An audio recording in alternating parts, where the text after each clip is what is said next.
ఓం నమ శివాయ. శివుడికి ఎంతో ఇష్టమైన మారేడు దళాల గురించి అందరికీ తెలిసిందే అండి.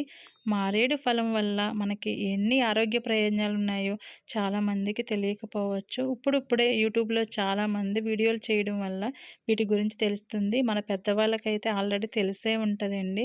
ఈ మారేడు ఫలం ఫ్రెష్‌గా దొరికినప్పుడు మనకి పల్లెటూర్లలో ఫ్రెష్‌గానే దొరుకుతుందండి. మనకి టౌన్‌లో అయితే దీని పౌడర్ కూడా లభిస్తుందంట.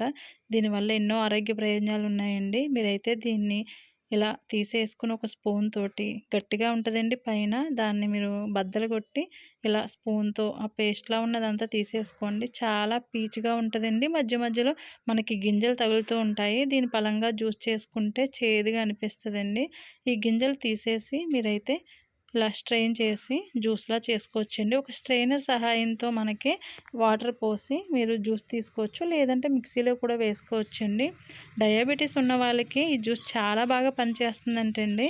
మా నాన్నగారైతే నాకిది తెచ్చి మన ఊర్లో చాలామంది డయాబెటిస్‌కి ఇది వాడుతున్నారని చెప్పేసి అంటున్నారు.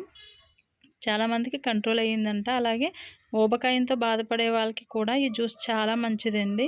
దీని గురించి మీకు సైంటిఫిక్‌గా కావాలంటే యూట్యూబ్‌లో ఒక్కసారి సెర్చ్ చేసి చూడండి. దీనివల్ల యూజెస్ అని చెప్పేసి మన మంతెన గారు పోస్ట్ చేసిన వీడియో కూడా స్టార్టింగ్‌లోనే కనిపిస్తదండి. మారేడు ఫలం మనకి ఎంత మంచిదని చెప్పేసి. అందులో మనకి సైంటిఫిక్‌గా మన ఆరోగ్యానికి ఏమేమి ఉన్నాయో ఇందులో అని చెప్పేసి అందులో అయితే మీకు క్లియర్‌గా తెలుస్తది. నేనైతే ఈ జ్యూస్ చేశానండి. ఇది మరీ చేదుగా అయితే ఏమీ లేదు. తాగలేనంతలా అయితే ఏమి లేదండి. దీనిలో మీరు కాస్త నిమ్మరసం, తేనె యాడ్ చేసుకొని మీరైతే తీసుకోవచ్చు. డయాబెటిస్ ఉన్నవాళ్ళు తేనె స్కిప్ చేసి కూడా తీసుకోవచ్చు. అప్పుడప్పుడు మనకి పల్లెటూరులో ఉన్నప్పుడు ఇలాంటివి దొరికినప్పుడు అస్సలు స్కిప్ చేయకండి. ఎందుకంటే మనకి ఎన్నో హెల్తీ బెనిఫిట్స్ ఉన్న ఇలాంటి వాటిని తీసుకోవడం వల్ల మన ఆరోగ్యానికే కదండీ మంచిది. ఇలాంటి కొన్ని ఉపయోగకరమైన టిప్స్ చెప్పిన మనకి ఎవరు చూడరని తెలిసి కూడా వీడియోలు చేస్తూ ఉంటామండి. Thank you for watching.